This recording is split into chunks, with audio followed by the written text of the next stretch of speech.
আসসালামু আলাইকুম। আপনারা এরই মধ্যে জানেন যে লন্ডনে জনাব তারেক রহমান এবং জনাব ডক্টর মোহাম্মদ ইউনূস তাদের মধ্যে একটি বৈঠক হয়েছে এবং সেই বৈঠকের বেশ কিছু কথাবার্তাও মিশ্রিত সত্য মিথ্যার সংমিশ্রণে বিভিন্ন খবরও আপনারা জেনেছেন।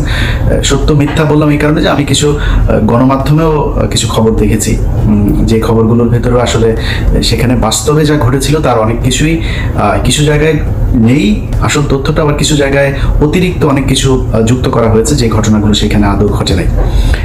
আপনাদেরকে আমার ঠিক আগের ভিডিওটাতে আপনাদের জানানো হয়েছিল যে ডক্টর মোহাম্মদ ইউনূস এবং তারেক রহমানের যেই বৈঠকটি, এই বৈঠকটিতে আসলে অনেকেই ক্রেডিট নেবার চেষ্টা করেছেন ওনার মাধ্যমে আসলে ডক্টর মোহাম্মদ ইউনূসের বৈঠকটা ডক্টর মোহাম্মদ ইউনূস নিজে চেয়েছেন এবং তারেক রহমানকে সেই প্রপোজাল দেওয়া হয়েছে। যথাযথ মাধ্যমে প্রপোজাল দেওয়ার পরে তারেক রহমান সেটাতে সম্মতি জানিয়েছেন, যে জনাব মনির হায়দার। তো এনাদের চরিত্র সে আগে থেকেই আপনাদের একটা বিষয় জানায় রাখি যে এরা হচ্ছে দ্বিমুখী সাপ। আপনি মনির হায়দারের কথা যদি বলি, মনির হায়দারকে জিজ্ঞেস করেন যখন আমাদের পাসপোর্ট নেওয়ার জন্য এই অফিসে ঢুকতে দেয় না, তখন মনির হায়দার এই করোনার মধ্যেও মনির হায়দার 2020 সাল থেকে 2024 সালের মধ্যে টোটাল 3বার, আমার জানা মতে টোটাল 3বার তিনি বাংলাদেশে গিয়েছেন। এর মধ্যে একবারের বিষয়টা আমি জানার পরে আমি আর কনক ভাই ওনার সাথে দেখা হলো, তো জিজ্ঞেস করলাম যে ভাই দেশে গিয়েছিলেন শুনলাম, বলছে তো আমরা বললাম যে আপনি গেলেন কিভাবে, সমস্যা হয়নি কোনো? সে আমাদেরকে জবাব দিল যে তিনি নাকি মাস্ক পরেছিলেন, তো মাস্ক পরে থাকার কারণে তাকে এয়ারপোর্টে চিনতে পারে নাই। তো আমরা বুঝে নিলাম আর কি যে এয়ারপোর্টে মাস্ক পরে তারপরে পালায় যাওয়া যায়। আরে ভাই, যখন জেএফকে থেকে আপনি যখন গাড়িতে উঠবেন, প্লেনে উঠবেন, তখন এই প্যাসেঞ্জারের পুরো লিস্ট ঢাকা বিমানবন্দরে পৌঁছে যায়। তারা তো তখন দেখে কে কে আসে। আমি ইলিয়াস যদি যাই, আমি কনক স্যার যদি যাই, তো সাথে সাথে লোকজন নিয়ে হাজিরায় ধরার জন্য আসো। ডিজিএফআই, এনএসআই, এসবিডিবি, সিআইডি, পুলিশ প্রশিক্ষণপ্রাপ্ত এবং খুব সুদীর্ঘকালীন ধরে তিনি ডিজিএফআই সোর্স হিসাবে কাজ করেন। তো ধরেন আমার দেশের গোয়েন্দা সংস্থা, আমরা ডিজিএফআই মানি একটা নেগেটিভ একটা ন্যারেটিভ আমাদের চোখের সামনে ভাসে। এর কারণ হচ্ছে তারা দেশের বিরুদ্ধে কাজ করে। তাদের কাজ হলো ভারতীয় গোয়েন্দা সংস্থা ভারতীয় কোনো আমাদের দেশে করে কিনা, তারা ভারতের বিরুদ্ধে কে কাজ করে তাদেরকে ধরে নিয়ে তারা গুম করে। এটা হচ্ছে আমাদের ডিজিএফআই কাজ করে, যে কারণে জিনিসটাই নেগেটিভ। তো মনির হায়দারের সাথে আমার ব্যক্তিগত কোনো সমস্যা নাই। মনির ভাই আমাকে খুব স্নেহ করেন, উনি আমার সিনিয়র ভাই। এখানে আমাদের মাঝে মধ্যে ওনার সাথে দেখাও হইতো, একসাথে চা খেয়েছি, দাঁড়িয়ে আড্ডা দিয়েছি। কিন্তু ওনার প্রতি আমার ক্ষোভটা সেদিন থেকে শুরু হলো। এখানকার কর্নেল যে মুস্তাফিজ সাহেব আছেন, উনি একদিন এক ভিডিওতে বিষয়টা বললেন যে মনির হায়দার আমাকে এবং কনক সারোয়ার দুইজনকে সরকারের বিরুদ্ধে যেন আমরা কথা না বলি, অর্থাৎ আওয়ামী লীগ সরকারের সময়, এই জন্য ওনাকে দায়িত্ব দিয়েছে ডিজিএফআই। তো উনি এসে আমাদেরকে এই কথাগুলো বলেছিলেন যে খামাখা সরকারের সাথে কি দরকার করার, হ্যাঁ আওয়ামী লীগ সরকার আসলে কোনোভাবেই যাবে না। এটা সেই 2022-23 সালের কথা মুস্তাফিজ ভাইকে উনি বলেছিলেন। এটার পরে আসলে মনির ভাইয়ের প্রতি শ্রদ্ধা ভালোবাসা কোনো কিছুই থাকার বিষয় না। মনির ভাই এমনিতে ওনার একদম ক্যারিয়ারের শুরু থেকেই উনি একজন দুর্নীতিগ্রস্ত একজন সাংবাদিক।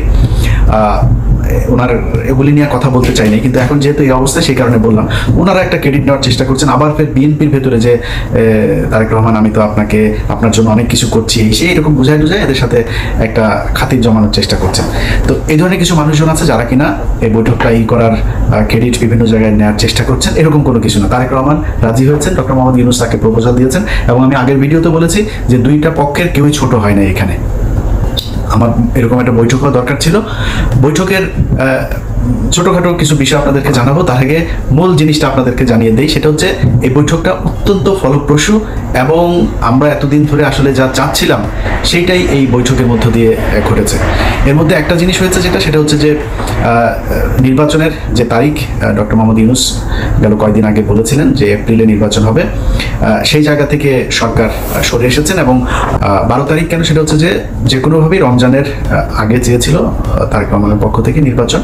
এবং যেহেতু রোজা শুরু হচ্ছে ফেব্রুয়ারি মাঝামাঝিতে 16 অথবা 15 তারিখ, তার আগে 15 তারিখ এর আগে একটা বিতর্কিত নির্বাচন হয়েছিল, যে কারণে ওই তারিখটাকে করা হয়নি। তার আগে আবার শুক্রবার শনিবার এরকম কিছু বিষয় আছে। তো 12 তারিখ সম্ভাব্য তারিখ এখন পর্যন্ত আমার কাছে থাকা যে তথ্য সেটা। তো এই বৈঠকের এটা হচ্ছে মূল যে জিনিস। তো এইটার পরে যে কেউ যে কাউকে জোর করে বলেছে যে, বা ডক্টর ইউনূস বলেছে না আমরা ফেব্রুয়ারিতে করবো না, মার্চে নিয়ে যাব, এরকম কোনো কিছু হয়নি। ওনারা এটা বলেছেন, উনি বলেছেন ঠিক আছে কোনো সমস্যা নেই, নির্বাচন এইভাবেই হবে।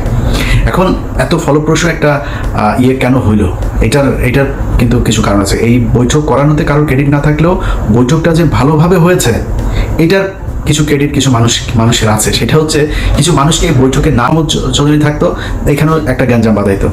গণমাধ্যমে এসছে, এখানে ছিলেন আপনার আমির খসরু মাহমুদ চৌধুরী, তারপরে জনাব খলিলুর রহমান, এরপরে হচ্ছে শফিকুল আলম, আরও বোধহয় এসে হচ্ছে হুমায়ুন কবির নামে একজনের নাম এসছে। আচ্ছা, এরা সবাই ছিলেন। এই কথাটা সত্য কথা না। ডক্টর মোহাম্মদ ইউনূস যে হোটেলে উঠেছেন, ডকচেস্টার হোটেল, সেটা হচ্ছে লন্ডনের বিখ্যাত সেই হাইড পার্ক, এটার পাশের একটা রাস্তাটার নাম হচ্ছে পার্ক লেনের উপরে সেই রেস্টুরেন্ট হোটেলটা।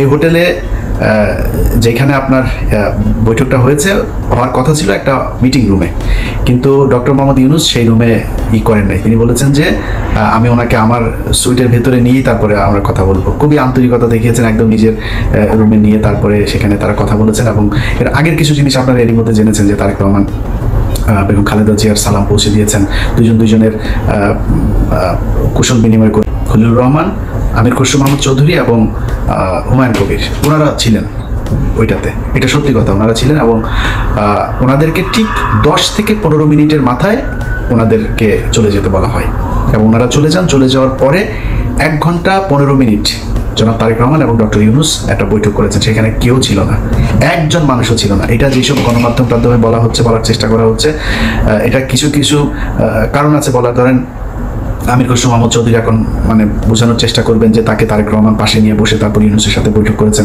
এটা একটা ব্যাপার। আরও কিছু জায়গায় মানে ওই না জেনে তারপরে এই খবরগুলো ছড়ানো হয়েছে, এরকম কোনো কিছু ঘটে নাই।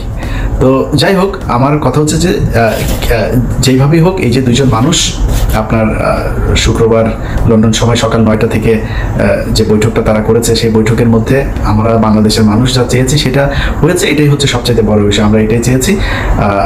এখানে কে কিভাবে কি বললো না বললো, আমার মনে হয় এগুলো করেও আবার এই তারেক রহমান এবং ডক্টর ইউনূসের মধ্যে একটা দ্বন্দ্ব তৈরি করার এই কৌশল অবলম্বন